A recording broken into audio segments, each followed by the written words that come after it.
بسم الله الرحمن الرحيم.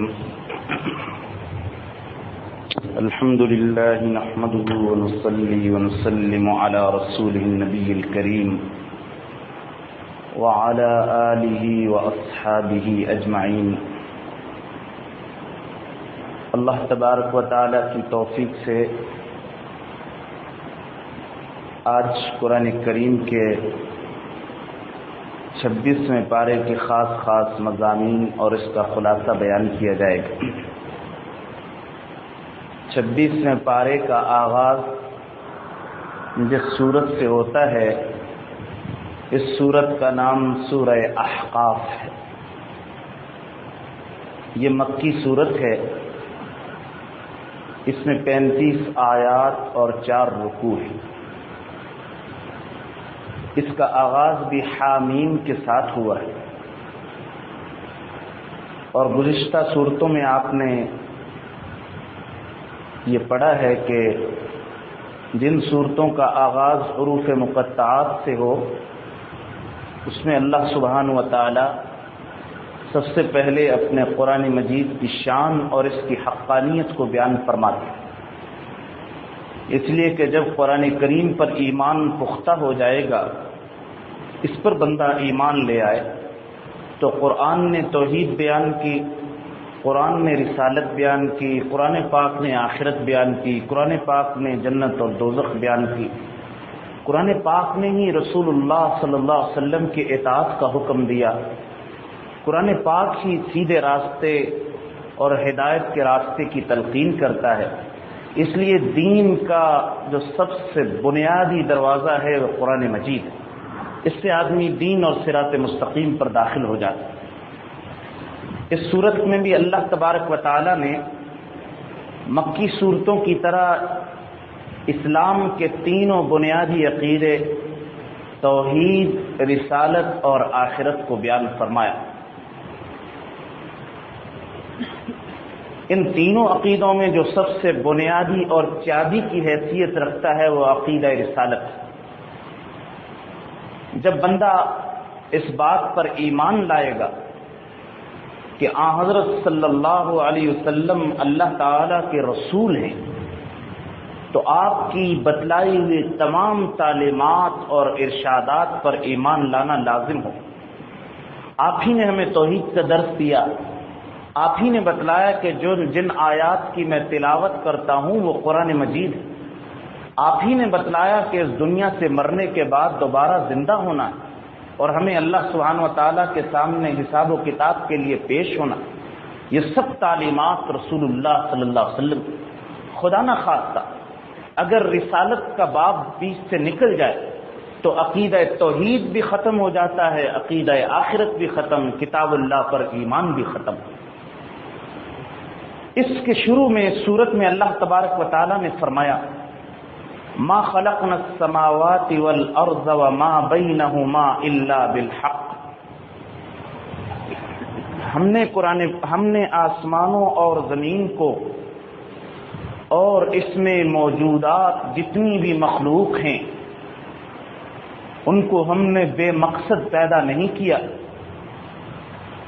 بلکہ ایک بہت بڑے مقصد کے ساتھ ان مخلوقات کو پیدا کیا ہے. اور تمام مخلوقات کو ہم نے مدت محدود کے لیے پیدا کیا. قرآن پاک کے الفاظ میں غور کی. قرآن پاک کی قسم فرمایا ما خلقنا السماوات والارض وما بینہما الا بالحق. ہم نے آسمانوں اور زمین اور اس میں موجود تمام مخلوقات کو حق مقصد سے پیدا کیا، وَأَجَلٍ مُّسَمًّى، اور ایک محدود مدت کے لیے پیدا کیا ہے. اللہ تعالیٰ نے جتنی بھی مخلوقات بنائی، آسمان، زمین، ستارے، سورج، چاند، ہوائیں، سمندر، دریا اور اللہ تعالیٰ کی عجیب و جتنی بھی مخلوقات ہیں، انسان ان سب سے فائدہ حاصل کر رہا ہے. اور ان تمام مخلوقات پر انسانی زندگی، اس کی صحت کا دار و مدار سورج پر موجود، غذاؤں پر موجود، پانی پر موجود، ہوا پر اس کی حیات کا دار و مدار۔ یہ ذرا سوچیں، اگر یہ ان مخلوقات میں سے کوئی مخلوق ختم ہو جائے انسان کا زندہ رہنا مشکل ہو جائے، پانی ختم ہو جائے انسان کی حیات باقی نہیں رہے، ہوا ختم ہو جائے انسان کی حیات باقی نہیں، سورج کی روشنی کو ختم کر دیا جائے تو اللہ تعالیٰ نے جو اس کے ذریعے انسانی حیات اور توانائی اور غذاؤں کا نظام رکھا سارا درہم برہم ہو جائے۔ لیکن یہ سوچیے، اگر انسان ختم ہو جائے تو ان تمام مخلوقات میں سے کس کی صحت پر کیا اثر پڑے؟ انسان جب سے پیدا ہوا ختم ہوتا چلا آ رہا ہے، ختم ہوتے رہیں گے، ساری دنیا کے انسان ختم ہو جائیں گے، لیکن نہ سورج میں کسی قسم کا نقصان ہوگا، نہ چاند میں ہوگا، نہ ستاروں میں، نہ ہواؤں میں، نہ پانیوں میں۔ اس سے پتہ یہ چلا اللہ نے ساری انسانیت کو انسان کی خدمت میں لگا، انسان ان میں سے کسی مخلوق کی خدمت نہیں کر۔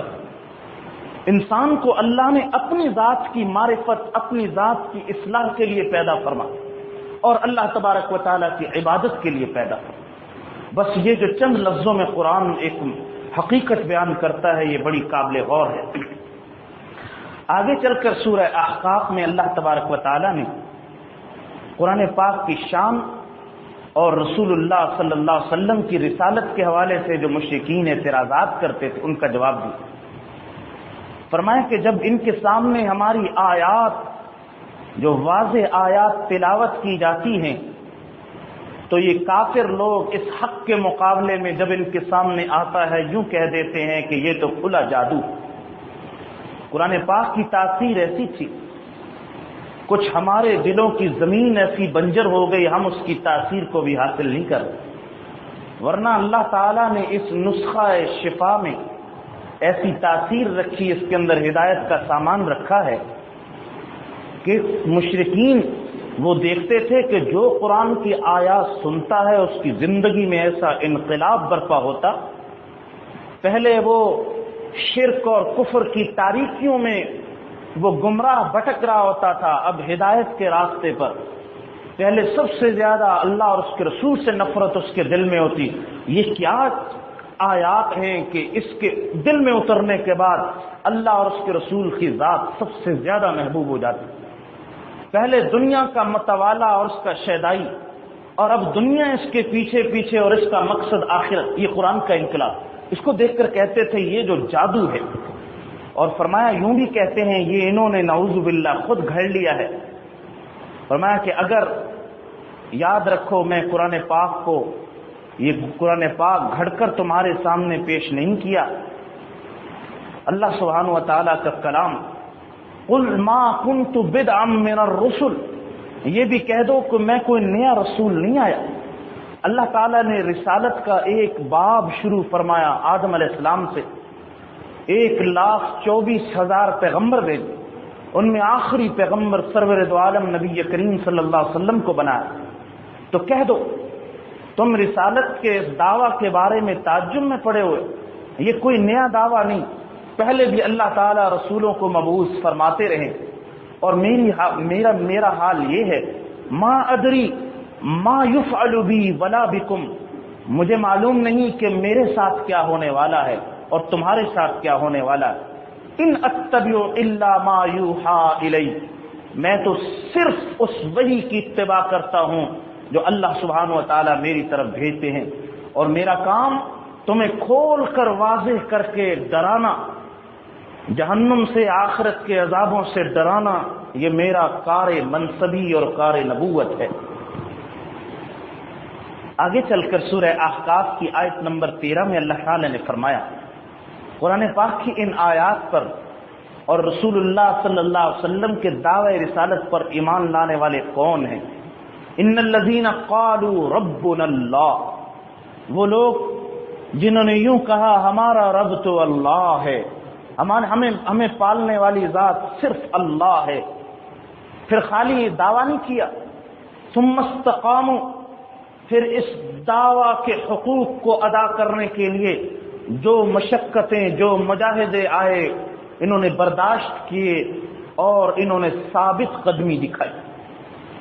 قل آمنت باللہ ثم استقم، ایک صحابی کو حضرت صلی اللہ علیہ وسلم نے یہ نصیحت فرمائی، کہو آمنت باللہ، میں اللہ پر ایمان لا، فاستقم، اب ساری زندگی اس آمنت باللہ کے مطابق گزار، اس پر استقامت اختیار کرو۔ فرمایا جنہوں نے استقامت اختیار کی ان پر کوئی خوف نہیں ہوگا اور نہ وہ کسی چیز کے بارے میں غم زدہ ہوں گے، یہ لوگ جنتی ہیں جو اس میں ہمیشہ رہیں گے، اور یہ بدلہ ہوگا جو ان کے اعمال کی وجہ سے اللہ سبحانہ و تعالیٰ ان کو عطا فرمائیں۔ اور ان لوگوں کی ایک صفت یہ بھی ہے، آگے سورہ احقاف میں اللہ تعالیٰ نے نیک بیٹے، نیک بچے کی کچھ مثال بیان فرمائی کہ اللہ کا فرما بردار بندہ اور نیک بچہ اور ایمان پر استقامت اختیار کرنے والا بندہ کون ہوتا ہے۔ ہم نے انسان کو یہ حکم فرمایا کہ والدین کے ساتھ احسان کا معاملہ کرو، حسن سلوک کرو۔ اس کی ماں نے بڑے مجاہدے کے ساتھ اس کا بار حمل اٹھایا اور بڑی مشقتوں کے ساتھ اس کی پیدائش کا معاملہ پیش آیا۔ وَحَمْلُهُ وَفِصَالُهُ 30 شہرا، 30 مہینے تک جس میں مدت حمل بھی داخل، ماں کے پیٹ سے اللہ اس بچے کے لیے غذا کا انتظام فرماتے رہے۔ پھر جب بچہ پیدا ہوا اللہ نے اسی کی چھاتی سے اس کی غذا کا بنیادی غذا کا نظام چلایا۔ حملہ وفصالہ 30، 30 مہینے تک ماں اس کو اپنی دودھ کے ذریعے اور خون کے ذریعے اس کو پالتی اور پوستی رہی، حتی اذا بلغ اشدہ، جب یہ جوان ہو گیا اس کے اعضاء وہ تندرست اور طاقتور ہو گئے۔ وبلغ 40 سنہ، اور یہ 40 سال کی عمر کو پہنچ گیا۔ قال، یوں دعائیں مانگنے لگا، ربی اوزعنی ان اشکر نعمتک التی انعمت۔ یہ اچھے انسان کی صفات بیان ہو رہی، اے میرے رب آپ مجھے توفیق عطا فرمائیے میں آپ کی ان نعمتوں کا شکریہ ادا کروں، شکر گزار بندہ بن جاؤں جو انعام آپ نے مجھ پر فرمائے اور میرے والدین پر فرمائے۔ وَأَنْ أَعْمَلَ صَالِحًا تَرْضَىٰ، اور شکر گزاری کا اظہار کس طرح سے ہوگا کہ میں وہ ان اعمال کو بجا لاؤں جو اعمال آپ کو پسند ہیں۔ وَأَصْلِحْ لِي فِي ذُرِّيَّتِي، اے میرے اللہ میری اولادوں میں بھی صالحین پیدا فرما، نیک لوگ پیدا فرما۔ انی تبت الیک، میں نے آپ کی طرف رجوع کیا، وانی من المسلمین، اور میں آپ کے اطاعت گزار بندوں میں سے ایک بندہ ہوں۔ دیکھیے جی 40 سال کی عمر پر پہنچنے والا جو بندہ یہ مزاج اختیار کر لے، اس طرح رجوع اور انابت کا راستہ اختیار کرے، اللہ کو ایسے بندے پر بہت پیار آتا ہے۔ 40 سال سے انسان وہ ایک بڑھاپے کی دہلیز پر قدم رکھتا ہے اور وہ زوال کی طرف جانا شروع ہو جاتا ہے، اب اس پر بڑھاپے کے آثار ظاہر ہوں۔ اسی طرح کا مضمون اللہ کے رسول صلی اللہ علیہ وسلم نے بیان فرمایا، ان اللہ یستحیی من المرء ذی الشیبہ، من المرء المسلم ذی الشیبہ، اللہ تعالی اس مسلمان مرد سے جو بڑھاپے کی عمر کو پہنچ جاتا، سفید بالوں والا ہو جاتا، اللہ اس سے حیا فرماتا۔ دیکھیے میرے بھائیو، اس دعا کو ہم یہ ذہن میں رکھیے، سورہ احقاف کی آیت نمبر 15، جو 40 سال کی عمر تک پہنچ گئے اس کو اس دعا کو حرز جان بنا لیں، یہ اللہ کے پیارے بندوں میں شامل ہے، اور وہ خوشخبری جو آگے بیان فرمائی وہ ان کو حاصل ہوگی۔ یہی وہ لوگ ہیں جن کے اچھے اعمال کو ہم قبول کریں گے، اس کا صلہ دیں گے، اور ان کی برائیوں کو ہم معاف کر دیں گے۔ یہ اس عمر پہ پہنچ کے ہمارے ساتھ لو لگانا چاہتے ہیں، ہم ان کی برائیوں کو معاف کر دیں گے، گناہوں کو۔ یہ جنت والے لوگ، وعد الصدق الذی کانوا یوعدون، یہ بڑا سچا وعدہ ان سے کیا جاتا ہے جنت کا، اور یہ وعدہ نبھایا جائے گا، وعدہ پورا کیا جائے گا۔ اس کے مقابلے میں قرآن کریم نے شقی اور بدبخت بیٹے کی مثال بھی ذکر کی۔ بدبخت بیٹا کون سا ہوتا؟ نہ خلف اور نہ اہل۔ والذی قال لوالدی، والدین نیک ہیں، صالح ہیں، وہ بیٹے کو سمجھاتے ہیں، نیکی کی دعوت دیتے، بلاتے ہیں، بیٹا نیکی اختیار کرو، چھوڑ دو ان حرکتوں کو، چھوڑ دو، راہ راست اختیار کرو، جوانی کے آ کر مدہوش نہ ہو، مست نہ ہو جاؤ۔ والذی قال لوالدیہ اف لکما، اور وہ بیٹا جو اپنے والدین سے کہتا ہے اف تمہارے اوپر، افسوس تمہارے اوپر، اتعداننی ان اخرج، تم مجھے ڈراتے ہو اس بات سے کہ میں دوبارہ زندہ کیا جاؤں گا. یہ کیسی باتیں کہتے ہیں؟ یہ کیا ہوتا ایمان، کیا ہوتا دین؟ وقد خلت القرون من قبلی، مجھ سے پہلے دیکھو کتنے لوگ مر چکے ہیں، کوئی زندہ ہوا، کوئی سامنے کھڑا ہوا؟ یہ کیسی کن باتوں کی تلقین کر رہے؟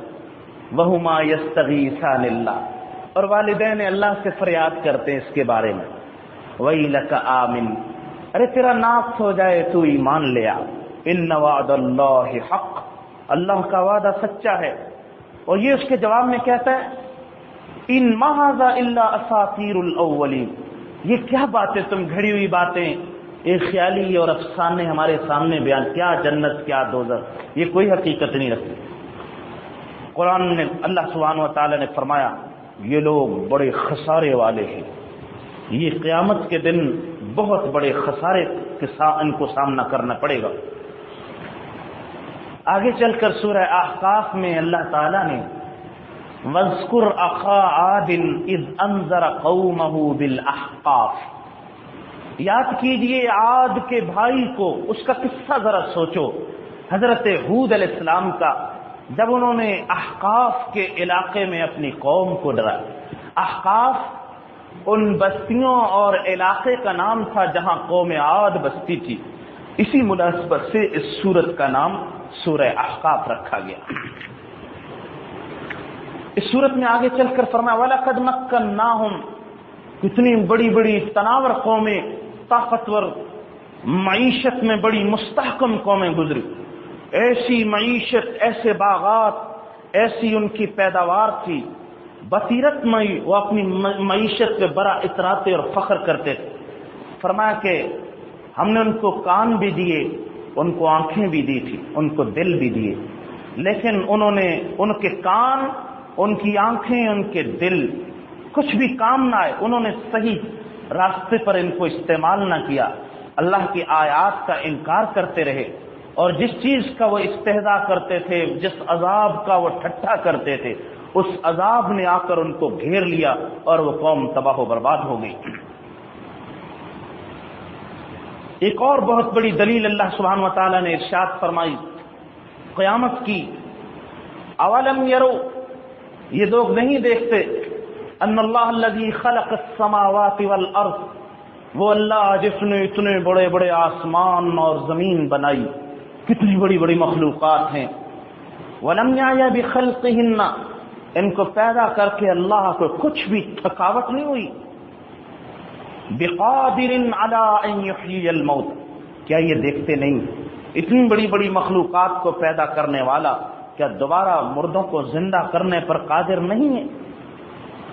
بھلا کیوں نہیں، انہ علی کل شیء قدیر، اللہ سبحانہ و تعالی ہر چیز پر قدرت رکھنے والا. گوئے انسان کو عقل کے ذریعے سے دعوت دی گئی، اپنی عقل سے انسان سوچے، فیصلہ کر لے.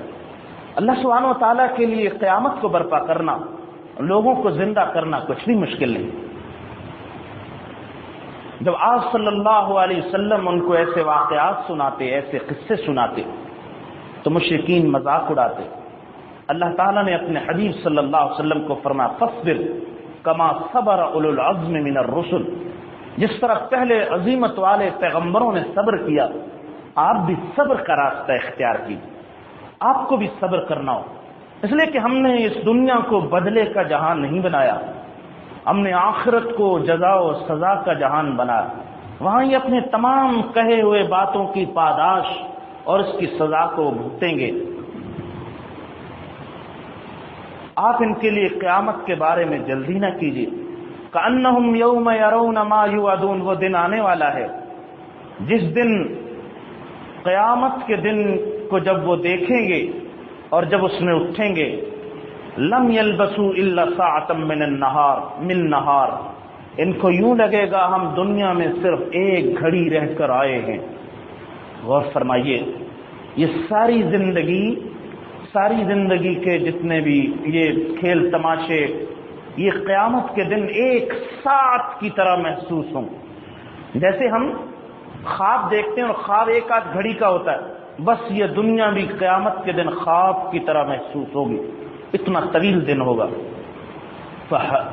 بلاغ، سبحان اللہ، یہ بات پہنچا دی گئی کھول کر، فہل یہلک الا القوم الفاسقون، جو اللہ کے نافرمان اور جنہوں نے نافرمانی کی روش اختیار کر لی وہی قوم برباد ہونے والی۔ سورہ احقاف کے بعد 26ویں پارے کی اگلی سورت سورہ محمد ہے۔ اس سورت کا نام سورۃ القتال بھی ہے۔ اللہ تبارک و تعالی نے اپنے پیغمبر سرور دو عالم نبی کریم صلی اللہ علیہ وسلم کا قرآن مجید میں نام نہیں لیا، بہت سارے مقامات پر القاب کے ذریعے یا ایھا النبی یا ایھا الرسول کہہ کر فرمایا، لیکن 4 صورتوں میں آن حضرت صلی اللہ علیہ وسلم کا نام لے، وہاں نام لینا ہی ضروری ہے۔ ایک سورہ آل عمران، سورہ احزاب، سورہ محمد اور سورہ فتح، 4 جگہ رسول اللہ صلی اللہ علیہ وسلم کا نام نامی اس میں گرامی ذکر فرمایا گیا۔ فرمایا کہ الذین کفروا وصدوا عن سبیل اللہ، وہ لوگ جنہوں نے کفر کیا اور اللہ کے راستے میں رکاوٹ بن گئے، یہ لوگ اپنے اعمال کے اعتبار سے بڑی دور کی گمراہی میں جا گرے۔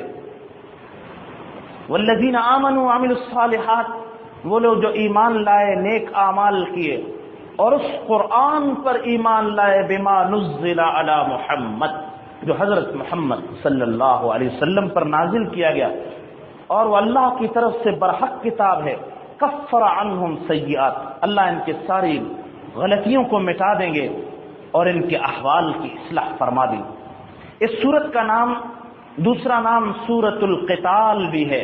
اس سورت میں جہاد کی ترغیب اور جہاد کے احکامات کو بڑے واضح انداز میں بیان فرمایا گیا، اس لیے کہ جب کفر اور اسلام، جب یہ 2 نظریے رہیں گے اور 2 قسم کے لوگ رہیں گے، اللہ پر ایمان لانے والے جو اولیاء الرحمن ہیں اور شیطان کی پوجا کرنے والے، شیطان کے راستوں کو اپنانے والے اولیاء الشیطان، شیطان کے دو، تو کشمکش بھی ہوگی، ٹکر بھی ہوگی۔ چنانچہ اس ٹکر میں فرمایا جب تمہارا واسطہ ان شیطان کے دوستوں اور کفار سے پڑ جائے، پھر تم بزدلی اور کمزوری مت دکھاؤ، پھر ان کی خوب ان کی گردنوں کو کاٹو جب یہ تمہارے مقابلے میں اترے، راستے کو صاف کرو تاکہ ہدایت کا پیغام، یہ نسخہ شفا، یہ ہمیشہ کی زندگی کا آب حیات، یہ ان معصوم انسانیت تک پہنچ سکے جو ترس رہی ہے اور جو جہنم کے کنارے پر، اگر کوئی بیچ میں سرغنے آتے ہیں گردنیں کاٹ کر راستے کو صاف کرو اور پیغام ہدایت کو دنیا تک پہنچاؤ۔ فَإِذَا لَقِيتُمُ الَّذِينَ كَفَرُوا، جب تمہارا سامنا ہو جائے کافروں سے، فَضَرْبَ الرِّقَابِ، خوب ان کی گردنیں کاٹو، حَتَّى إِذَا أَثْخَنْتُمُوهُمْ فَشُدُّوا الْوَثَاقَ، جب تم ان کا خون بہا لو، جو تمہاری گرفت میں آ جائے ان کو خوب مضبوطی سے پکڑو، فَإِمَّا مَنًّا بَعْدُ، یا تو پھر بعد میں احسان کر کے چھوڑ دو یا ان سے فدیہ لے کر چھوڑو۔ ہاں اگر وہ لڑائی سے باز آ جائے، مقابلہ نہ کریں، فدیہ دے کر راضی ہو جاتے، تمہارے راستے میں رکاوٹ نہیں بنتے، تو تم ان کو پوری طرح پناہ دے دو، پھر ان کا خیال رکھو، وہ اپنی عبادت، اپنی آزادی کے ساتھ جس طرح چاہے زندگی گزارے۔ اس لیے اسلام میں کوئی جبر نہیں، لیکن کسی کو رکاوٹ بننے کی اجازت نہیں دی جائے گی، کسی پر اسلام جبرن مسلط نہیں کیا جائے گا، لیکن اگر کوئی آ کر اس ہدایت کے پیغام میں رکاوٹ بنے گا، اس رکاوٹ اور روڑے کو راستے سے ہٹایا جائے گا۔ آگے اللہ تعالیٰ نے ایک بڑا اعلان فرمایا، ہم اس اعلان کے حوالے سے بھی سوچیں۔ یا ایھا الذین آمنوا، اے ایمان والو، ان تنصروا اللہ ینصرکم، اگر تم اللہ کی مدد کرو گے اللہ تمہاری مدد کریں گے، وَيُثَبِّتْ أَقْدَامَكُمْ، اور تمہارے قدموں کو اللہ ثابت قدم رکھیں گے۔ اللہ سبحانہ و تعالیٰ کی مدد کیا ہے؟ اللہ کی مدد، اللہ کے دین کی نصرت اور اس کی مدد، دین کے جتنے شعبے ہیں اس میں مدد کرنا، تعاون کرنا، یہ اللہ کی مدد۔ اس سے یہ بھی پتہ چلا اگر کوئی دین کے شعبہ میں مخالفت پر اتر آئے، دین کے کاموں میں رکاوٹ پیدا کرے، وہ اللہ تعالیٰ سے دشمنی کو مول لے رہا، وہ اپنی دنیا اور آخرت کو خراب کر رہا۔ اللہ کی مدد، اللہ کے دین کی مدد تو جس طرح سے ہو جائے، دامے درمے سخنے قدمے، جس طرح ہمیں اللہ موقع دے ہم دین اسلام کے اشاعت میں ہمارا نام اللہ خدام دین کی فہرست میں شامل کر، کوشش کریں ہم رسول اللہ صلی اللہ علیہ وسلم کے دین کی نصرت کرنے والوں میں بن جائیں۔ حضرت صلی اللہ علیہ وسلم کا غم، آپ کا مقصد زندگی دنیا تک ہدایت کا پیغام پہنچانا، تو جو بھی ہدایت کا پیغام پہنچا رہا ہو یا جو ہدایت کا مرکز ہو اس کو آباد رکھنا، اس کی نصرت کرنا، یہ ہماری بنیادی ذمہ داری میں داخل۔ یا ایھا الذین آمنوا تعاونوا علی البر والتقوی، بر اور تقوی کے کاموں میں ایک دوسرے کا تعاون کرو، گناہ اور ظلم کے کاموں میں ایک دوسرے کا تعاون نہ کرو۔ ایک موقع پہ حضرت صلی اللہ علیہ وسلم نے فرمایا انصر اخاک ظالما او مظلوما، اپنے بھائی کی مدد کرو چاہے وہ ظالم ہو چاہے مظلوم۔ صحابہ نے سوال کیا یا رسول اللہ صلی اللہ علیہ وسلم، مظلوم کی مدد کرنا تو سمجھ میں آیا، ظالم کی مدد کس طرح سے ہوگی؟ فرمایا ظالم کی مدد یہ ہے اس کے ہاتھ کو ظلم سے روک دو۔ یہ یاد رکھو، آج انسانیت کے ساتھ خیر خواہی، ہر انسان کے ساتھ خیر خواہی اور انسانی ہمدردی سب سے زیادہ اس بندے میں موجود ہے جو ہدایت کی بات پہنچاتا ہو اور دین کی طرف بلاتا ہو۔ یاد رکھیے، اگر کوئی انسان دوسروں کی خوراک کا تو خیال رکھے اور ساتھ فحاشی اور اریانی کے سلام میں بھی اس کو دھکیل دے، وہ انسانیت کی خدمت نہیں، وہ انسانیت کی تباہی کے سامان پیدا کرنے والا، وہ میٹھے کے اندر زہر ملا کر کھلانے والا انسان ہے، وہ بغل میں چھری اور منہ میں رام رام والی انسان، وہ مارنے والا انسان۔ اس لیے انسانیت کی سب سے بڑی خدمت یہ ہے کہ اس کو اللہ سے جوڑ دیا جائے، اس کو توبہ کی توفیق ہو جائے۔ کافروں کی سب سے بڑی خدمت ان کو کلمہ اسلام کی توفیق ہو جائے۔ اس خدمت کا ہم نہیں آج اس کا اندازہ کر سکتے، جس آدمی کی ہمیشہ کی زندگی کو آگ سے محفوظ کر دیا اس سے بڑی خدمت کیا ہو۔ حضرت صلی اللہ علیہ وسلم کو سب سے زیادہ آپ کے دل اطہر، دل محزون، آپ کو سب سے زیادہ خوشی اس وقت ہوتی تھی جب کوئی بندہ کلمہ پڑھ کر اسلام کے حلقے میں داخل ہو جاتا۔ اس لیے میرے بھائیوں، ہمیں بھی سب سے زیادہ خوشی اسی وقت ہونی چاہیے جب اسلام کی تبلیغ اور اسلام کا، اور اگر اسلام کی ترویج سے پیٹ میں جلن اٹھتی ہو، یہ تو شیطان، یہ تو اندر شیطانی صفات ہے۔ شیطان کو یہ گوارا نہیں کہ اللہ کا دین پھلے، شیطان کو گوارا نہیں مسجد آباد ہو، شیطان کو گوارا نہیں ہے کہ درس و تدریس ہو، شیطان کو کبھی گوارا نہیں کہ قرآن کی آواز پھیلے، دین کی دعوت ہو، تبلیغ ہو۔ یہ اللہ اور اس کے رسول کا کام، اللہ نے یہ کرنا ہے، ایک قوم نہیں کرے گی۔ ابھی آگے آ رہا ہے وَإِن تَتَوَلَّوْا، اگر تم نہیں کرو گے یستبدل قوما غیرکم، اللہ دوسری قوم کو لے آئیں گے، پھر وہ تمہاری طرح سے نہیں ہوگی، وہ دین پر 100 جانوں سے نثار ہوگی اور اللہ کے دین کو اور اس کے علم کو تھام کر دین کو پھیلائے۔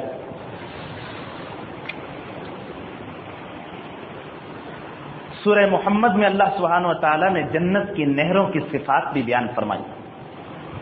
جنت میں ایسی ایسی نہریں ہیں جس کا جنتیوں سے وعدہ کیا گیا، انہار من ماء غیر آسن، صاف شفاف میٹھے پانی کی نہریں۔ کیا حسن ہوگا ان نہروں پر جو آب خورے ہوں گے، جیسے ہمارے ہاں مشینوں پر گلاس لگا دیے جاتے ہیں، وہاں جو آب خورے موجود ہوں گے وہ ایسے ہی چمک رہے ہوں گے، بعض روایات میں آتا ہے جیسے زمین والوں کے لیے آسمان کے ستارے چمکتے۔ وہ نہریں کیسی ہوں گی؟ جس کا پیندہ، جس کے کنارے زمرد اور یاقوت کے بنے ہوئے، وہ کیا شفاف پانی ہوگا، اللہ اکبر۔ اس میں کچھ نہریں ایسی ہوں گی وَأَنْهَارٌ مِّن لَبَنٍ لَمْ يَتَغَيَّرْ طَعْمُهُ، اس میں کچھ نہریں دودھ کی ہوں گی جس کا ذائقہ بالکل تبدیل، دودھ زیادہ دیر رہ دے بگڑ جاتا ہے، ایکسپائر ہو جاتا، نہ ہر وقت تازہ اور فریش، اور فلیور بھی دستیاب، مختلف فلیور۔ آگے سورہ مطففین میں جیسے دنیا آج کل یہ چاکلیٹ فلیور ہے، یہ فلاں ہے، اسٹرابری، اس میں مکس کر دیتے ہیں، اس میں کرنچ مکس، آئس کریم، وہ دودھ کی کتنی شکلیں ہوں گی۔ یہ تو دودھ ایک مثال دے دی، اس میں بہت ساری چیزوں کی آمیزش سے اس کے ذائقوں کو دوبالا کیا جائے، اللہ ہی بہتر جانتے کیا اس کی شکل، وہ بیان نہیں کر سکتے اس لیے کہ ہم سمجھ ہی نہیں سکتے تھے ان چیزوں کو۔ اور کچھ نہریں شراب کی ہوں گی جو پینے والوں کو بڑی لذت دے گی، عقل زائل نہیں ہوگی، عقل اور معرفت بڑھ جائے گی، اللہ کی معرفت اور زیادہ اس سے بڑھ جائے، وہ نورانیت پیدا کرنے والی ہوگی، سر کو چکرانے والی اور گندگی والی نہیں ہوگی۔ وَأَنْهَارٌ مِّنْ عَسَلٍ مُّصَفًّى، صاف شفاف شہد کی نہریں ہوں گی، ایسے مشروبات کی اللہ نے نہریں تیار کر۔ ایک لطیفہ یاد آیا چھوٹا سا، یہاں فرمایا وہاں دودھ کی نہریں، وَأَنْهَارٌ مِّن لَبَنٍ۔ ایک اجمی عالم تھے، اس کی عربی عالم سے بحث ہو گئی، کہنے لگے یہ جو آپ لوگ لبن کو، لسی کا نام لبن رکھا یہ غلط۔ وہاں آپ نے دیکھا عربی میں دودھ کو حلیب کہتے ہیں اور لسی کا نام لبن رکھا ہو، جہاں بھی آپ کہیں کسی بھی بقالہ پہ جائیں مجھے لبن چاہیے، وہ لسی آپ کو دے، یہ ہم نے غلط کیا۔ کہنے نہیں، ہم عرب ہیں، ہم اہل زبان ہیں، ہم نے جو لبن نام رکھا ہے اس کا، لسی کا یہ ٹھیک ہے، دودھ کو ہم حلیب کہتے ہیں۔ تو عجمی عالم نے قرآن کی آیت پڑھی، وَأَنْهَارٌ مِّن لَبَنٍ، کیا جنت میں لسی کی نہریں ہوں گی؟ جنت میں تو دودھ کی نہریں ہوں گی نا، یہ لسی کی نہیں۔ وہ آپ خاموش ہو گئے، لسی تو نہیں ہوگی وہاں، تو یہ دودھ ہوگا، لسی تو خود بنانی پڑے گی۔ تو قرآن پاک کے اللہ سبحانہ و تعالیٰ نے اس انعامات کو سورہ محمد میں ذکر فرمایا۔ اس سورت میں ایک آیت ایسی بھی ہے جو ہمارے دلوں کے تالے کھولنے والی، ہم تیار ہیں جی؟ اگر واقعتاً ہم کھولنا چاہتے ہیں تو ہم پھر اس آیت کو سمجھ لیں، اور دل کو ہلا دینے والی آیت، دو ہی لفظ ہیں اس کے، چند چھوٹا سا جملہ، افلا یتدبرون القرآن، یہ قرآن کو سوچ سمجھ کر کیوں نہیں پڑھتے، قرآن میں غور و فکر کیوں نہیں کرتے؟ سوچا بھائیو، یہ ایک بہت بڑا شکوہ ہے، جیسے ایک بہت شفیق باپ اپنے بیٹے کو کبھی کوئی پکڑ کے، اللہ کے بندے تو نے محنت کیوں نہیں کی، کر لیتا تو آج یہ جگہ جگہ دھکے تو نہ کھاتا، آج عزت کی روٹی کھاتا، محنت کیوں نہیں کی تو نے؟ کیوں سو کر سویا رہا لمبی چادر تان؟ افلا، کیوں نہیں یتدبرون القرآن، یہ لوگ قرآن میں تدبر کر۔ میرے بھائیو، قرآن پاک کی تلاوت ایک الگ عبادت ہے، اس کا انکار نہیں، لیکن تلاوت اگر تدبر کے ساتھ ہوگی تو اس سے بڑے فوائد حاصل، بہت فوائد حاصل ہو، اور تدبر ہم معنی سمجھیں گے تو پتہ چلے گا اس میں کیا آیات، کیا نصیحت۔ ہماری یہ نشست بھی، یہ بھی اسی قرآن کے تدبر کو حاصل کرنے کی ایک ادنا سی یقین سی کوشش، ہم اسی لیے بیٹھے ہیں، ہم قرآن کریم کے خاص خاص مضامین سے لطف حاصل کریں اور ہمارے دل میں فکر ہو، ہم پورے قرآن کو سیکھ لیں، یہ ہم قرآن پاک کا ہم پر حق ہے، دیکھتے ہیں کب حق کو ادا کریں۔ آگے قرآن نے فرمایا ام علی قلوب اقفالها، کیا ان کے دلوں پر قفل پڑے ہوئے، تالے لگے ہوئے؟ اس سے یہ پتہ چلا جو قرآن پاک میں تدبر نہیں کرے گا، غور و فکر نہیں کرے گا، میرے بھائیو یہاں غور و فکر کرنے کا مطلب غلط سمجھ لیا جاتا ہے۔ غور و فکر کرنے کا مطلب پھر یہ ہوتا ہے کہ ہم خود مفسر بن جائیں، وہ دوسرے راستے، غفلت سے بعد آیا جفا کی، تلافی کی بھی ظالم نے تو کیا کی، پھر خود مفسر بن کے اپنے ذہن سے جو مطلب آتا ہے، نہیں، یہ مطلب نہیں۔ مستند تفاسیر کو لے کر ہم قرآن کا مطلب، اگر آپ مختصر ترین دیکھنا چاہتے ہو، ہمارے استاد مفتی محمد تقی عثمانی صاحب آسان ترجمہ قرآن، ایک ہی جلد میں بڑے خوبصورت سلیس ترجمے اور تفسیر کے ہر گھر میں موجود ہیں۔ جیسے ہمارے گھروں میں بہت ساری ضرورت، موبائل رکھا ہو نا، اور بہت ساری چیزیں ہیں، میں نام نہیں لوں گا یہاں، تو یہ قرآن پاک کی بھی ایک ایسی الماری ہونی چاہیے، ہو سکتا ہے اولاد میں کسی کو، بیٹے بیٹی کو کسی کو کھول کر کبھی پڑھنے کی توفیق ہو، نظر میں تو آئے نا، انشاءاللہ یہ گھر میں موجود ہونی چاہیے۔ یہ ان چیزوں سے زیادہ ضروری ہے، یہ قرآن پاک ہو، حدیث کی کچھ کتابیں ہوں، کچھ مسائل کی فقہ کی کتاب، جس کو دیکھ کر کبھی کبھار گھر کے اندر کوئی تعلیم ہو جائے اور قرآن کا ماحول بنے۔ بس اب دلوں کا قفل کھولنے کا یہی راستہ ہے، ہم قرآن میں تدبر کریں، ورنہ قرآن نے فرما دیا اگر یہ تدبر نہیں کرتے تو ان کے دلوں پر قفل لگے ہوئے اور تالے پڑے ہوئے۔ قرآن کریم نے آگے چل کر سورہ محمد میں ایک بڑا منظر، دل خراش منظر ذکر فرمایا، جب کافروں کی موت کا وقت آئے گا، فکیفا، کیا حال ہوگا، اذا توفتہم، ہمیں نظر نہیں آتا لیکن اللہ کے ہاں یہ ہو رہا ہوتا، ہم مردے کے ثواب و عذاب کی کسی کیفیت کو نہ سن سکتے نہ سمجھ سکتے، لیکن اس کے ساتھ ہو رہا ہوتا ہے، اس لیے کہ اللہ اور اس کے رسول نے بیان فرمایا، وہ کیا حال ہوگا جب فرشتے اس کی جان کو قبض کریں گے، یضربون وجوہہم وادبارہم، ان کے چہروں پر اور ان کی پیٹھوں پر مار رہے ہوں گے. ذالک، یہ اس وجہ سے ہوگا، بأنہم اتبعوا ما اسخط اللہ، انہوں نے اتباع کی ان کاموں کی، وہ راستہ اختیار کیا جس سے اللہ ناراض ہوئے. وَكَرِهُوا رِضْوَانَ، انہوں نے اللہ کی رضامندی کو ناپسند سمجھا، اللہ کی خوشنودی کے طالب نہیں ہوئے یہ. فَأَحْبَطَ اللَّهُ أَعْمَالَهُمْ، اللہ نے ان کے سارے اعمال کو ضائع کر دیا. آگے منافقین کی نفاق کا پردہ کیا تھا؟ فرمایا وہ لوگ جن کے دلوں میں نفاق کا مرض موجود ہے، کیا یہ سمجھتے ہیں کہ اللہ ان کے دل کے کھوٹ کو واضح نہیں کر سکتا؟ اگر اللہ تعالیٰ چاہیں تو اللہ ان کے چہروں کو مسخ کر دے، شکلیں بگاڑ دے، کسی کو بندر کی شکل میں بدل دے، کسی کو دوسرے جانور کی، پھر لوگ دیکھیں یہ منافق، چہروں سے پہچان لے. اللہ ایسا کرنے پر پوری قدر و قدرت رکھتے، لیکن اللہ کی صفت ستاری ہے، وہ عیبوں پہ پردہ ڈالتے ہیں، اس لیے اللہ نے ان کے نفاق پر پردہ ڈالا. لیکن یہ گمان نہ کریں قیامت کے دن ہم مجرموں کو اور فرما بردار بندوں کو الگ الگ کر دیں گے. وہاں ان دونوں کو آپس میں، یہاں اس معاشرے میں منافق اور مخلص ملے ہوئے رہتے ہیں، اور منافق اپنے من چاہی زندگی بسر کرتا ہے، جو چاہے سازش کرتا ہے، لیکن قیامت کے دن دونوں کو جدا کر دیا جائے گا. اے ایمان والو، اللہ اور اس کے رسول کی اطاعت کرو. ولا تبطلوا اعمالکم، اپنے اعمال کو باطل نہ کرو. اسی پر حضرات فقہا نے لکھا جو انسان نیک عمل شروع کر دے اس عمل کو ختم کرنے کی اجازت نہیں. جیسے نفلی نماز کسی نے شروع کر دی، اب اس کو پورا کرنا واجب ہو جاتا. نفلی روزہ رکھا، اب اس کو نبھانا واجب، نہ رکھتا کوئی گناہ نہیں تھا، نماز نہ شروع کرتا کوئی، لیکن جب شروع کر دی اب پورا کرنا لازم. اگر اس نے توڑ دیا اس کی قضا لازم ہو جاتی. کسی بھی نفلی عمل کو اگر شروع کر دے اس کا پورا کرنا لازم ہوتا ہے. اے ایمان والو، تم کمزوری نہ دکھاؤ، اللہ کے راستے میں جہاد کے لیے، قتال کے لیے مضبوط ہو جاؤ.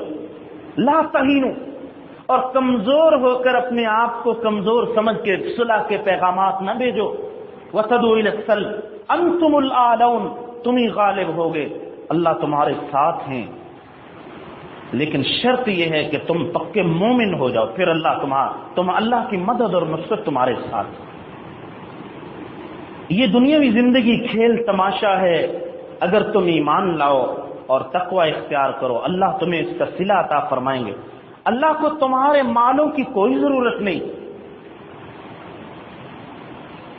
اور تم مال کی محبت میں آ کر راہ خدا میں خرچ کرنے میں بخل سے بھی کام نہ لے. جب تمہارے سامنے کوئی تقاضا ہے اللہ کی راہ میں خرچ کرو. یہ تمہارا مال ضائع نہیں ہو رہا، تمہارے لیے آگے ہم محفوظ کر رہے. فرمایا یہ دیکھو، یہ لوگ ایسے ہیں جن کو جب بلایا جاتا ہے اللہ کی راہ میں خرچ کرنے کے لیے، فَمِنْكُمْ مَنْ يَبْخَلُ، پھر بہت سارے لوگ ایسے بھی ہوتے ہیں جو بخل کرنے لگتے ہیں. جو بخل کرے گا وہ اپنے آپ سے ہی بخل کر رہا ہے. جو بخل کرے گا وہ دراصل اپنے آپ سے بخل کر رہا ہے، اس لیے کہ اپنے آپ کو اس مال کے فائدے سے وہ دور کر رہا ہے. اگر یہ راہ خدا میں خرچ کر دیتا ہے اس مال کا فائدہ اٹھاتا. واللہ الغنی، اللہ غنی ہے، وانتم الفقراء، تم سارے فقیر اور محتاج ہو. وہی آیت آگے جی سورہ محمد کا خلاصہ آخر میں، وَإِن تَتَوَلَّوْا يَسْتَبْدِلْ قَوْمًا غَيْرَكُمْ، اگر تم اعراض کرو گے تو اللہ دوسری قوم کو لے آئیں گے. ثُمَّ لَا يَكُونُوا أَمْثَالَكُمْ، پھر وہ تمہاری طرح کے لوگ نہیں ہوں گے جن کو مال سے محبت، کاروبار سے محبت، مکانات سے محبت، اپنی بس دنیا میں مگن، ان کو کوئی فکر نہیں. آگ لگی ہے تو لگی رہے. میں اس باہر کی آگ کی بات نہیں کر رہا، جو آگ اس وقت دین کے اعتبار سے، ایمان کے اعتبار سے لگی، ہمیں اس کی فکر کر لیں. میرے بھائیوں، اس پہ غور کریں. ہم دین کے نصرت کرنے والوں میں خدام میں شامل ہو جائیں. سورہ محمد کے بعد اگلی سورت سورہ فتح ہے. انا فتحنا لک فتحا مبینا. یہ سورت صلح حدیبیہ کے موقع پر نازل ہوئی. حدیبیہ کا مقام جو جدہ کے پرانے راستے پر شمیسی کہلاتا ہے، آج کل اللہ تعالیٰ نے اس جگہ بھی حاضری کی توفیق عطا فرمائی. یہاں یہ وہ سورت اتری اور یہیں یہ صلح حدیبیہ کا واقعہ پیش آیا. حضرت صلی اللہ علیہ وسلم نے خواب دیکھا تھا، میں صحابہ کے ساتھ عمرہ کر رہا ہوں، پیغمبر کا خواب وہی ہوتا ہے. آپ نے صحابہ کو حکم فرمایا چلو جانور لو، احرام باندھو، چلو. آپ چلے، آگے مشرکین کو پتہ چلا، انہوں نے رکاوٹ کھڑی کر دی. آپ مقام حدیبیہ میں ٹھہر گئے، بھی ان کو بتلا رہے ہیں ہم صرف عمرے کے لیے آئے، ہمارا مقصد کوئی قتال نہیں.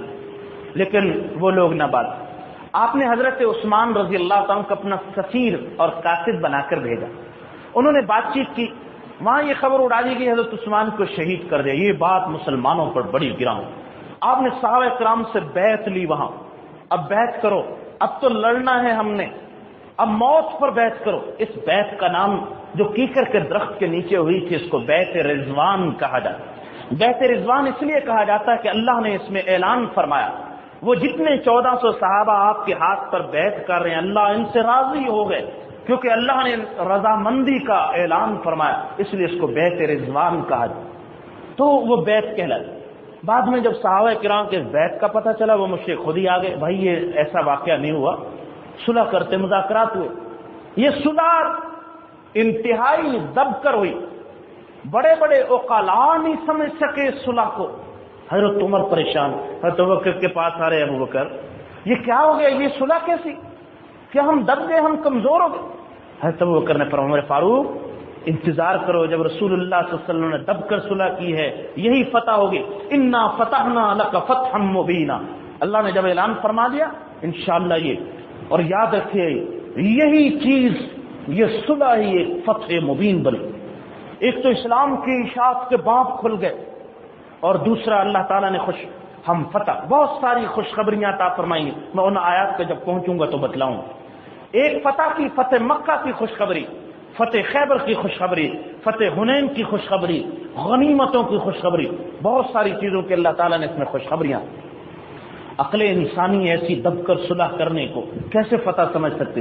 لیکن دنیا نے ان آیات کی صداقت کو دیکھا. چند سال میں اللہ نے ایسی فتح مبین عطا فرمائی، اور جو اللہ تعالی نے فرمایا تھا وہ اسی طرح سے ہو کر رہا.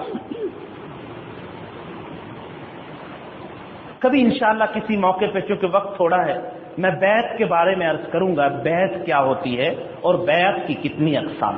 اتنا سمجھ لیجئے بیعت کی 3 قسمیں: بیعت علی الاسلام، بیعت علی الجہاد، بیعت علی التقوی. حضرت شاہ ولی اللہ رحمۃ اللہ علیہ نے 3 اقسام لکھی. یہ میں عرض کروں گا کبھی کسی موقع پہ، میرا جی چاہتا تھا میں عرض کروں لیکن وقت اجازت نہیں دیتا. حضرت صلی اللہ علیہ وسلم کے لیے بڑا اعلان فرمایا، اے پیغمبر ہم نے آپ کے سب اگلے پچھلے گناہ معاف کر دیے. آپ نے کبھی گناہ نہیں فرمایا، لیکن یہ اعلان آپ کا اعزاز، آپ ہمارے بخشے بخشائے پیغمبر ہیں. اللہ آپ پر اپنے انعامات کو پورا کرنا چاہتا ہے، اور آپ کو ہمیشہ اللہ سیدھے راستے اور صراط مستقیم پر رکھے گا، اور آپ کی بڑی مدد فرمائے گا، جس مدد کی وجہ سے آپ غالب رہیں گے. حضرت صلی اللہ علیہ وسلم کی سب سے خوبصورت نعت اللہ تعالیٰ نے بیان فرمائی. آپ کی تعریف کو نعت کہا جاتا ہے، اور جسی نعت اللہ نے بیان فرمائی ایسی نعت اور سیرت کسی انسان کے بس میں نہیں. انا ارسلناک شاہدا ومبشرا ونذیرا، اے پیغمبر ہم نے آپ کو شاہد بنا کر، مبشر بنا کر، نذیر بنا کر بھیجا. دوسری سورہ احزاب میں پڑھا آگے اسی پر اضافہ، وداعیا الی اللہ باذنہ وسراجا منیرا، آپ اللہ کی طرف بلانے والے، اور آپ کو اللہ نے ایک سراج منیر، روشن چراغ اور سورج بنا کر بھیجا. یہ پیغمبر کو جو اللہ نے اتنی شانیں عطا فرمائی، ہماری ذمہ داری کیا ہے؟ لِتُؤْمِنُوا بِاللَّهِ وَرَسُولِهِ، تم اللہ اور اس کے رسول پر ایمان لاؤ. پہلی ذمہ داری ہم اللہ اور اس کے رسول پر ایمان لائیں. اشہد ان لا الہ الا اللہ واشہد ان محمدا عبدہ ورسولہ. دوسرا کام وَتُعَذِّرُوهُ وَتُوَقِّرُوهُ، تم پیغمبر کی تعظیم کرو اور پیغمبر صلی اللہ علیہ وسلم کی اطاعت کو بجا لاؤ. آپ کی تعظیم، آپ کی توقیر، آپ کی شان اور آپ کی عظمت کا خیال کرنا یہ ایمان کا سب سے بنیادی تقاضا. وَتُسَبِّحُوهُ بُكْرَةً وَأَصِيلًا، اللہ کی صبح و شام تسبیح بیان کرو. آگے وہی بات فرما دی، جو لوگ اے پیغمبر آپ سے بیعت کرنے والے ہیں وہ دراصل اللہ سے بیعت کر رہے ہیں، اور اللہ کا ہاتھ ان کے اوپر. اور انہی بیعت کرنے والوں کے لیے خوشخبری فرما دی گئی. لقد رضی اللہ عن المؤمنین، اللہ ان مومنین سے راضی ہو گئے جو آپ سے درخت کے نیچے بیعت کر رہے تھے. اللہ ان کے دلوں کے حالات کو جاننے والا، ان کے جذبہ جہاد، جذبہ اخلاق، جذبہ عشق و محبت، ساری چیزوں سے اللہ باخبر تھے. اللہ نے ان کے دلوں پر سکینہ نازل فرمایا اور اس کے بدلے میں ایک فتح، اس صلح کے بدلے میں فتح مبین عطا فرما دی اور ایسی غنیمتوں کا وعدہ فرمایا جس کو ان قریب حاصل. چنانچہ خیبر کا موقع آیا، یہ 6 ہجری وہ 7 ہجری، غنیمتیں ہی غنیمتیں ملی. اور فرمایا ایک ایسی فتح کا بھی وعدہ کیا جس پر ابھی تم قادر نہیں. فتح مکہ اور فتح خیبر، فتح حنین کی خوشخبری بھی سنا دی گئی. آگے چل کر فرمایا بعض صحابہ کے دل میں یہ سوال ہوا، جب ہم نے احرام یہیں کھول دیے، قربانی کے جانور ذبح کر دیے جو احرام کے لیے لائے تھے، تو پیغمبر کا خواب تو پورا نہیں ہوگا، تو وہی ہوتا ہے. اللہ تعالیٰ نے جواب دیا لقد صدق اللہ رسولہ الرؤیا، اللہ نے اپنے پیغمبر کا خواب سچا کر دکھایا. تم ان قریب مسجد حرام میں داخل ہوگے، اللہ نے اگر چاہا امن کے ساتھ تم اپنے سروں کا حلق بھی کروا رہے ہوں گے، اپنے بالوں کو کتروا بھی رہے ہوں گے، تمہیں کسی قسم کا خوف نہیں ہوگا. ہم کہتے ہیں تم مسجد حرام میں آؤ. چنانچہ اگلے سال عمرے کو قضا فرمایا آپ نے اور فرمایا وہ اللہ جس نے اپنا رسول بھیجا ہدایت دے کر اور دین حق دے کر تاکہ تمام دینوں پر دین اسلام کو غالب فرما دے. محمد الرسول اللہ، حضرت محمد صلی اللہ علیہ وسلم اللہ کے رسول ہے. آپ کو یاد ہے کہ صلح حدیبیہ میں محمد ابن عبداللہ لکھنے پر کفار نے بڑی جرأت کی. آپ نے کہا لکھ دو محمد ابن عبداللہ. ان کے کہنے سے کیا ہوتا ہے؟ اللہ گواہی دے رہے محمد الرسول اللہ، حضرت محمد صلی اللہ علیہ وسلم اللہ کے رسول ہے. آگے آپ کے صحابہ کی شان بیان فرمائی. آپ کے ساتھی جتنے ہیں کافروں کے مقابلے میں بڑے سخت اور آپس میں بڑے رحیم.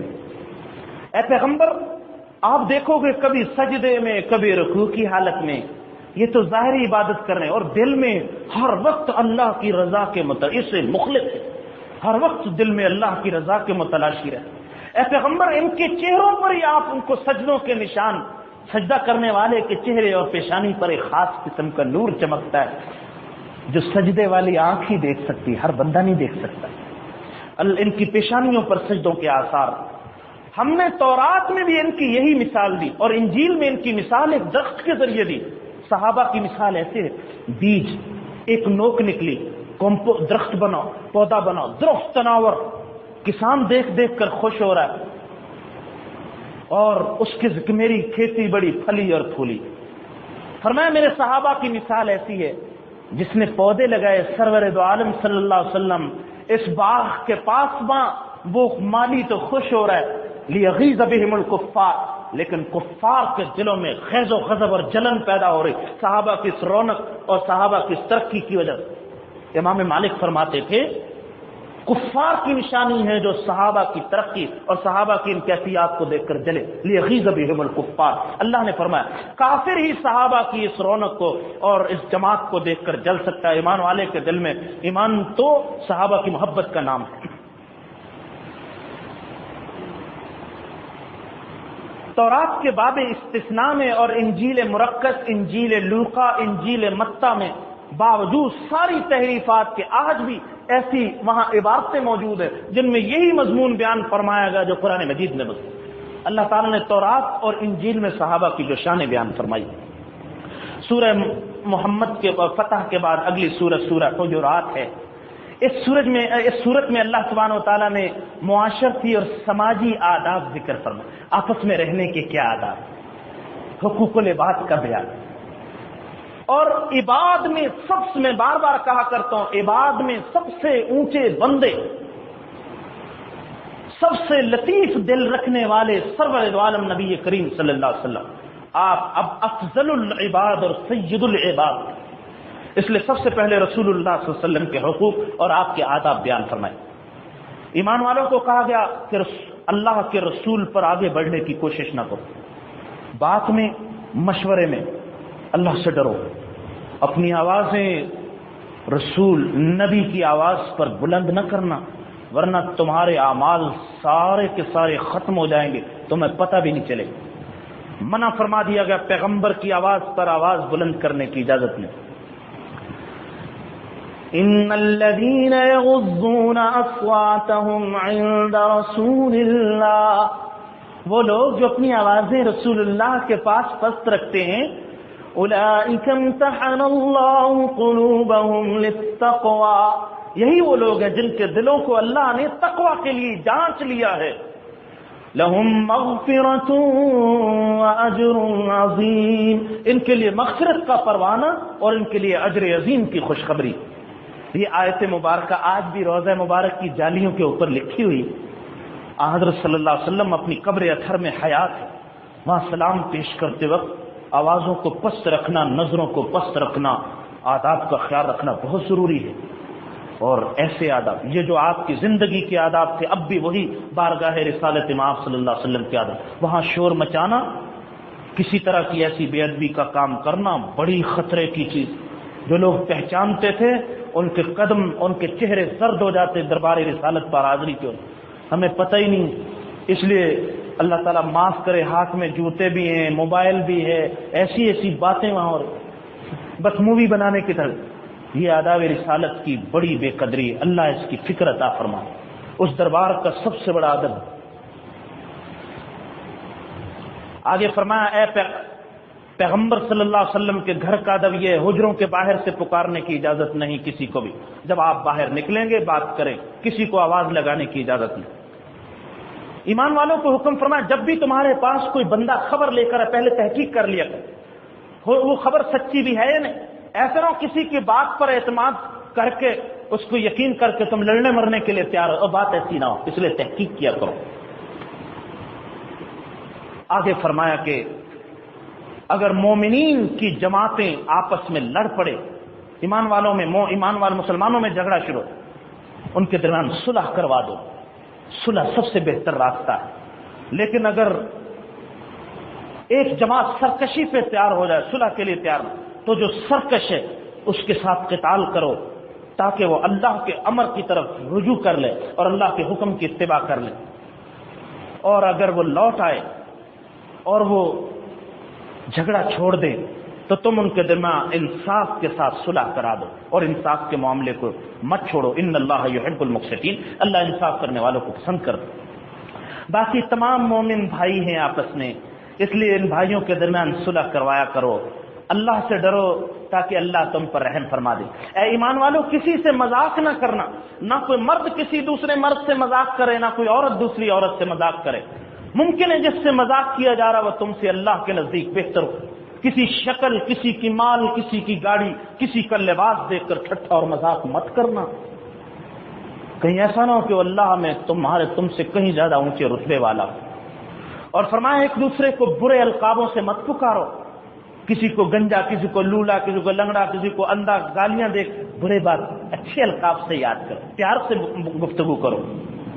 اے ایمان والو، بدگمانی سے بچو، کسی کے بارے میں برا گمان مت پالو. اگر برا گمان پالو گے تو پھر تم عیبوں کی چوہ میں رہو گے، تجسس کرو گے. اس لیے تجسس بھی منع، ایک دوسرے کے عیبوں کی تلاش مت کرو، تجسس نہ کرو. جب بندہ تجسس کرتا ہے، عیبوں کو تلاش کرتا ہے، ڈھونڈتا ہے چوری چھپے، پھر جب عیب ظاہر ہوتا ہے پھر غیبتیں بھی کرتا ہے. غیبت سے بھی منع فرما، تم ایک دوسرے کی غیبت نہ کرنا. غیبت کرنا تو ایسے جیسے مردہ بھائی کا گوشت کھانا. جب مردہ بھائی کا گوشت کھانا پسند نہیں کرتے تو غیبت بھی نہ کرو. یہ اسی طرح ہے، یہ اس سے بھی برا ہے، یہ اس سے بھی برا ہے. کیسی مثال کے ساتھ غیبت سے نفرت دلے. ذرا سوچیں اسلام کی کتنی خوبصورت اور پیار بھری تعلیمات. سب سے بنیادی جو جڑ جہاں بیج سے یہ سارے جھگڑے پھوٹتے ہیں وہ بدگمانی، وہی منع کر دیا. گمان ہی نہ پالو. کسی کے ساتھ بدگمانی کرنے کا کل قیامت میں سوال ہوگا، کیوں بدگمانی کی تھی اس کے بارے میں. لیکن نیک گمان کا سوال نہیں ہوگا، بلکہ نیک گمان پر اللہ اجر عطا کرو. اس لیے فرمایا ظنوا بالمؤمنین خیرا، ایمان والوں سے اچھا گمان رکھا کرو. اگر اس کو اسی لیے بلا تحقیق کسی کے بارے میں گمان مت پالو. اے ایمان والو، ہم نے تمہاری فضیلت کا دار و مدار مرد و عورت نہیں رکھا. مرد فضیلت والے عورتوں پر، یا یہ قبیلے والا فضیلت والا، یہ رنگ والا نہیں.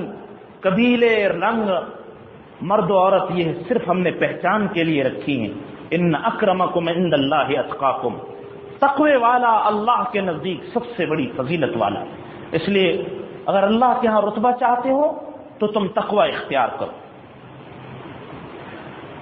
آگے چل کر سورہ حجرات میں فرمایا یمنون علیک ان اسلموا، احسان نہ جتلاؤ کہ تم اسلام لائے ہو، بل اللہ یمن علیکم، بلکہ اللہ احسان جتلاتے ہیں کہ ان ہداکم للایمان، کہ تمہیں اللہ نے ایمان کی ہدایت عطا فرما دی اگر تم سچے.